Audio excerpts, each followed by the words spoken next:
Hello hello मेरे प्यारे प्यारे हिस्ट्री के बच्चों। आज हम क्लास 11th के यूनिट 1 अर्ली सोसाइटीज़ का chapter writing and city life complete करेंगे। ये अर्ली सोसाइटी के बारे में डिस्क्रिप्शन दिया गया है। इससे मैं इसमें नहीं पढ़ाऊँगा, अगर आपको चाहिए तो बता दीजिएगा, तो मैं दूसरी वीडियो में से डाल दूँगा। ये टाइमलाइन देखो, इसमें ये यूरोप और अफ्रीका की टाइमलाइन दी गई है, इसे आप पढ़ लेना, अच्छा है ये। और अब आपका चैप्टर आता है राइटिंग एंड सिटी लाइफ। तो बड़े ध्यान से पढ़ेंगे इस चैप्टर को, मैं वॉइस बढ़ा दूँ। तो जो सिटी लाइफ थी वो मेसोपोटामिया में शुरू हुई थी। मेसोपोटामिया का वैसे मतलब होता है कि वो देश या वो शहर जो दो नदियों के बीच में हो। मेसोपोटामिया भी एक ऐसी लैंड है जो दो नदियों के बीच में है। कौन कौन सी वो नदियां हैं? एक एफ्रेट्स है और दूसरी टिग्रिस है। और ये मेसोपोटामिया आज की इराक है। मेसोपोटामिया की सिविलाइजेशन पहली सिविलाइजेशन है जिसे खोजा गया था, और ये अपनी सिटी लाइफ के लिए मैथमेटिक्स, एस्ट्रोनॉमी, रिच लिटरेचर, इस सब के लिए बहुत ज़्यादा जानी जाती है।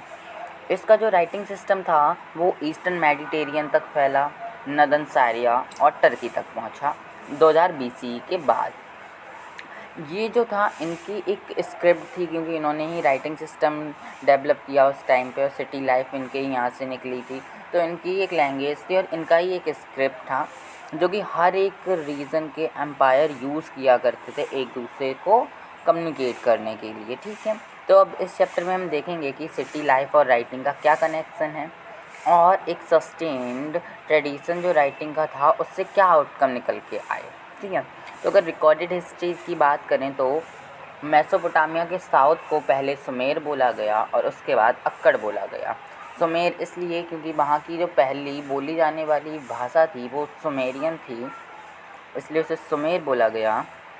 फिर अक्कड़ इसलिए क्योंकि 2000 नहीं, वो थोड़ा नीचे है, वो बाद में बताएंगे। ठीक है, 2000 BC के बाद की बात करें तो साउथ को बेबीलोनिया के नाम से जाना गया। बेबीलोनिया के नाम से इसलिए जाना गया क्योंकि वहाँ पे एक सिटी थी जिसका नाम था बेबीलोन, और बहुत ही ज़्यादा फेमस सिटी थी और बहुत एक ज़रूरी सिटी थी। 1100 BC की बात करें तो तब असायरियन नॉर्थ में आ गए थे। साउथ की तो हमने देख ली, सुमेर और अक्कड़ बोला गया। ठीक है, साउथ बेबीलोनिया से फेमस हुआ क्योंकि वहाँ पे बेबीलोन का सिटी थी। 1100 BC के बाद नॉर्थ में असायरियन पहुँचे और उसे असायरिया का नाम दिया गया। ठीक है, पहली लैंग्वेज उस लैंड की सुमेरियन थी, इसीलिए उसे सुमेर बोला साउथ को। फिर क्या हुआ, 2400 के बाद वहाँ पे अकेडियन आ गए और उन्होंने वहाँ पे अक्कड़ बोलना शुरू कर दिया, इसलिए साउथ का फिर नाम अक्कड़ पड़ गया था। ठीक है, ये लैंग्वेज अलेक्जेंडर के टाइम तक ही फ्लरिश की, उसके बाद फिर चेंज हो गई। भले अलग अलग रीज़न में होता था कि पूरा इंडिया है तो उसमें ऑफिशियल लैंग्वेज हिंदी इंग्लिश है, बट और भी लैंग्वेजेस बोली जाती हैं। सेम वहाँ पे अक्कड़ मेन थी, और भी कुछ रीजनल लैंग्वेजेस थी जो कि थी। 1400 BC के बाद अरामिक्स आ गए वहाँ पे। इनकी जो लैंग्वेज थी वो हेब्रियो से काफ़ी ज़्यादा मिलती जुलती थी, और ये 1000 BC तक बोली गई, और आज प्रेजेंट टाइम में भी इराक के कुछ हिस्सों में से बोला जाता है। ठीक है, आप साइड से देखिए, स्टार बना है, तो the name Mesopotamia is drive from the Greek word mesos meaning middle and potamos meaning rivers. Mesopotamia का मतलब था दो शब्दों से लिया, मेसोस जिसका मतलब मिडल और पोटामास जिसका मतलब रिवर। ठीक है, रिवर्स के बीच की एरिया। ठीक है, दो रिवर्स के बीच की, जो मैंने आपको पहले ही बता दी। अब पॉइंट है, ये जो नीला नीला लिखा हुआ है इसे मैं इस वीडियो में नहीं बताऊंगा। अगर आपको मन हो इसे पढ़ने का तो आप कमेंट कर सकते हो, तो मैं आपको नेक्स्ट वीडियो में प्रोवाइड करा दूंगा, जिसमें मैं, अगर आपको वो दोनों चाहिए हो, सोसाइटी वाला और ये, तो मैं एक वीडियो में, अलग वीडियो में बना दूंगा अगर आप कमेंट करेंगे तो, वरना तो नहीं। आगे, Mesopotamia and it's geography and important topic. Really बहुत ज़रूरी टॉपिक है, इससे आपको क्वेश्चन मिल जाएगा। मैंने पूरा एक साथ ही खोल दिया, अब देखते रहना इसे। मेसोपोटामिया है क्या? प्रेजेंट टाइम की इराक। और प्रेजेंट टाइम की इराक को अगर देखा जाए तो ये इसमें बहुत ही ज़्यादा एनवायरनमेंट मतलब अलग अलग एनवायरनमेंट है। अपनी इंडिया में जैसे कि अलग अलग एनवायरनमेंट है, वैसे ही इराक़ में भी बहुत ही अलग अलग एनवायरनमेंट हैं, इसीलिए इसे लैंड ऑफ डाइवर्स एनवायरनमेंट बोला गया है। यहाँ पे 3 एरियाज़ थी, साउथ था, सॉरी 4 थी, साउथ, नॉर्थ ईस्ट और नॉर्थ ईस्ट। नॉर्थ ईस्ट में बात करें तो वहाँ पे प्लेन हुआ करते थे, ठीक है, और कुछ माउंटेन्स भी होते थे, छोटे छोटे माउंटेन्स होते थे, ठीक है, रेंजेस होती थी माउंटेन्स की, ठीक है। और यहाँ पे बारिश बहुत होती थी, मतलब इतनी बारिश होती थी कि एग्रीकल्चर हो सके। तो एग्रीकल्चर वहाँ पे 7000 और 6000 BC में शुरू हुआ। इसे अंडरलाइन कर लें, ये MCQ बन सकता है। अब नॉर्थ जो था वहाँ पे स्टेपी था। अब जहाँ स्टेपी होगा वहाँ लोग एग्रीकल्चर तो नहीं करेंगे, इसलिए उनका मेन ऑक्यूपेशन एनिमल हर्डिंग हुआ करता था, ठीक है। अब जो ईस्ट की बात करें तो ईस्ट में टिग्रिस की ट्रिब्यूटरीज़ बहुत ज़्यादा थीं, जिसकी वजह से जो इराक़ में माउंटेन्स हुआ करते थे, ठीक है, उनसे कम्युनिकेशन बना रहता था।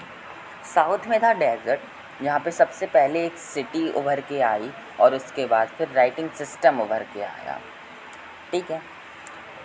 ये डेजर्ट को सिटीज़ मतलब डेजर्ट ने सिटीज़ बनाई क्योंकि यहाँ पे नदियाँ थी, एफ्रिक्स थी और टिग्रिस थी, ठीक है। ये जब आया करती थी तो ये अपने साथ एक फर्टाइल स्लिट लेके आती थी, जिसकी वजह से यहाँ पे एग्रीकल्चर पॉसिबल हो सकता था, ठीक है। और एफ्रिक्स का क्या रोल रहता था कि ये भाई आई, नॉर्मली आई, डेजर्ट में घुसी, डेजर्ट में होती क्या है, रेत, और रेत में पानी एक जगह नहीं जाता है, इधर उधर फैल जाता है। तो सेम एफ्रिक नदी भी स्मॉल चैनल्स में बट गई। जब वो चैनल्स में बट गई तो हर एक को वो मिली, तो लोगों ने उसे एक अलग तरीके से यूज़ किया। किसी वो तरीके से यूज़ किया, इरिगेशन कैनाल्स की तरीके से उन्हें यूज़ किया।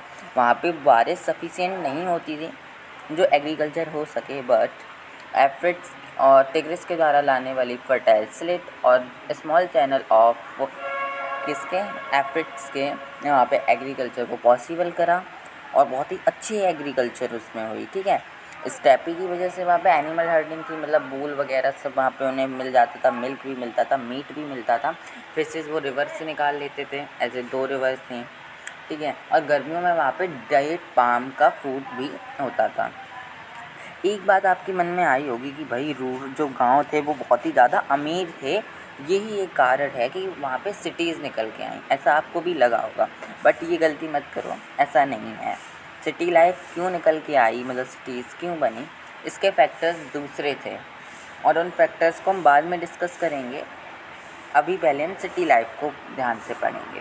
तो ये आपका पहला टॉपिक कंप्लीट हो गया।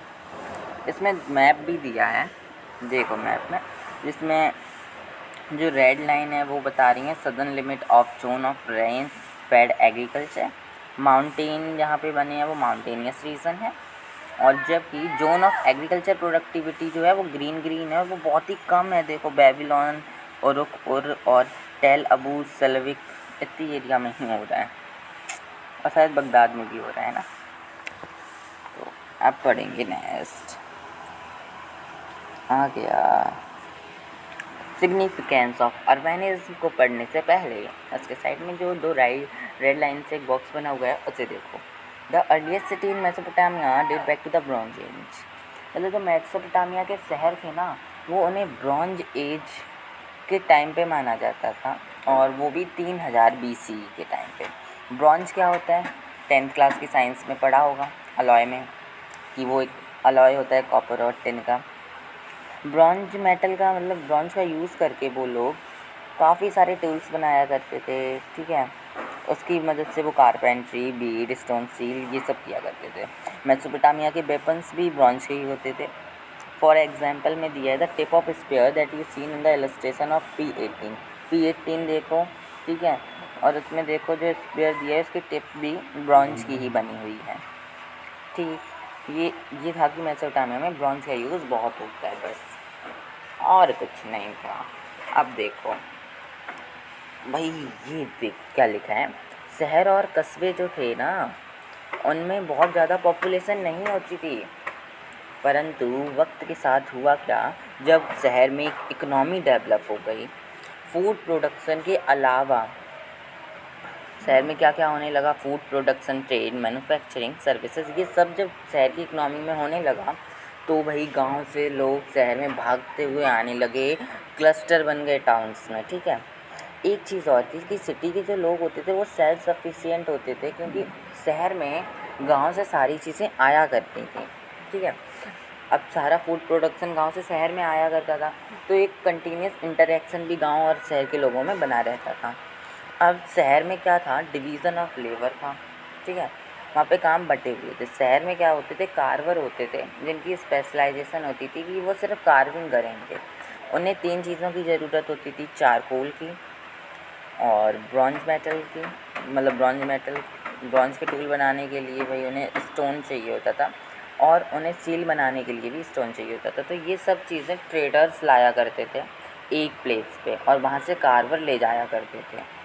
ठीक है, तो सबके काम बटे हुए थे, बस डिवीज़न ऑफ लेबर। इस चलते देखो, अब सबके काम बटे हुए थे, ट्रेडर्स एक जगह ले आते थे। ठीक है, तो एक सोशल ऑर्गेनाइजेशन बनी थी कि भाई यहाँ पे ये सब मिलेगा, तुम्हें वहाँ जाना है, ख़रीद के ले आना, ये सब कुछ होता था। ये दूसरे पैराग्राफ में यही बताया गया, there must be social organization places. हर एक जगह में अपनी अलग अलग सोशल ऑर्गेनाइजेशन होती थी। फ्यूल अलग जगह मिलता था, मेटल अलग जगह मिलता था, स्टोन अलग जगह मिलता था, वुड अलग जगह मिलता था। Come from many different places for city manufacturer, अलग अलग जगहों से आया करता था और अलग अलग जगहों पे ही मिलता था। ठीक है, अब वहाँ पे ट्रेड एक ऑर्गेनाइज वे में हुआ करता था। ग्रेन वगैरह की डिलीवरी गांव से शहर में होती थी। फूड जो था वो एक जगह से स्टोर हो जाता था और वहाँ से ही डिस्ट्रीब्यूट होता था। और भी सारी एक्टिविटीज़ बहुत कोऑर्डिनेशन से होती थी।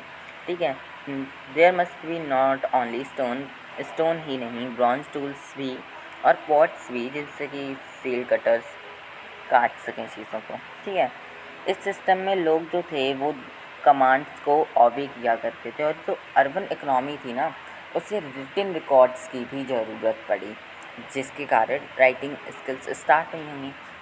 ठीक है, अब देखो भाई नीले बॉक्स में क्या दिया गया है, बार का हेड। ये बार का हेड एक इम्पॉर्टेंट टॉपिक है, तो भाई स्टार बना लो इज्जत से। तो था क्या, ये बार का हेड एक क्या हुआ, जब आर्कियोलॉजिस्ट ने जब सर्वे किया तो वहाँ पे एक के ने सिर मिला एक लेडीज़ का, तो उसे ही बार का हेड बोला गया है।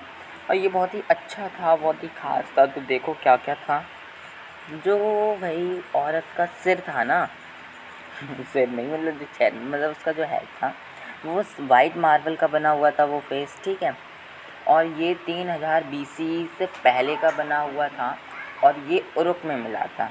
ठीक है, उसकी आँखें, ये बहुत ध्यान से लेना, बच्चे इसमें कंफ्यूज हो जाते हैं। The eye and eyebrow would probably have taken lapis lazuli and shell and bitumen. ठीक है, तो क्या था, जो आँख थी और आईब्रो थी, ये लैपिस lazuli और सेल और बिटुमेन से बनी हुई थी। बिटुमेन से आईबॉल बनाया गया था।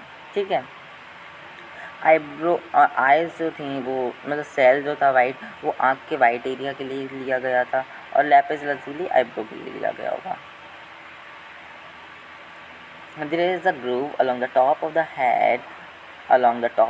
head, perhaps for an ornament। आपने मांग टीका देखा होगा ना, तो उसकी जगह थी सिर पे। ठीक है, this is a world famous piece, और ये स्कल्पचर का बहुत ही वर्ल्ड फेमस है। ठीक है, इसमें जो उस औरत का माउथ, मतलब चेहरा और चीक और चिन्स जो थे ना, वो बहुत ही एडमायर थे। ठीक, और ये बहुत ही हार्ड स्टोन था, क्योंकि बहुत दूर से लाया गया था, ऐसा प्रतीत हो रहा था। ठीक है, समझ में आ गया ना? बताइए, ये बताइए आज बता क्या हो गया, समझ में आया इतना? तो ब्रेक ले लो थोड़ा देर का, है ना, ब्रेक लेते हैं। चलो ब्रेक ही नहीं हो रहा, चलो कर दे। अब ब्रेक होता है ख़त्म। तो आप लोगों के मन में ये आ रहा होगा ना कि यार ब्रेक मिला ही कब? हाँ, तो वो मैंने ले लिया, वीडियो पॉज कर दी थी ना, इसलिए तुम नहीं समझोगे ब्रो। आ जाओ आगे पढ़ते हैं। तो नेक्स्ट है इसके बाद movement of goods in the cities. इसके आगे जो डेवलपमेंट ऑफ राइटिंग है वो मस्त है। आगे के टॉपिक बहुत ही